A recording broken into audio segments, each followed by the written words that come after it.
wa qawaimul hayya wa aniyabuha, na ukilala ukamuota nyoka mwenye mapembe. Hizi ndoto watu huwa wanaota nyoka mwenye mapembe au nyoka mwenye sunzu kama vile sunzu ya jogoo, watu wanaota nyoka kama hawa.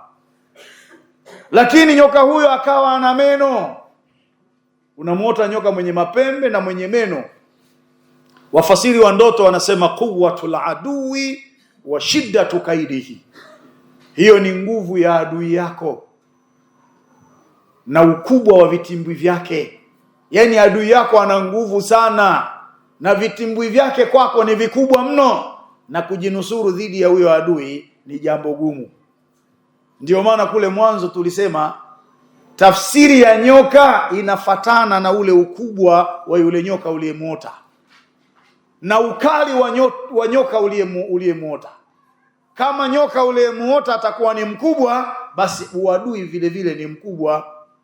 Nyoka uliyemuota kama ni mkali sana, basi hata uadui wenyewe pia unakuwa ni mkali. Sasa hapa inatuthibitishia kwamba ukilala ukamuota nyoka mwenye mapembe, nyoka mwenye meno, hii ni dalili ya nguvu ya adui yako alionayo dhidi yako wewe, ukali wa vitimbwi vya adui yako dhidi yako wewe. Sasa kama ni dua, kesha kwenye dua.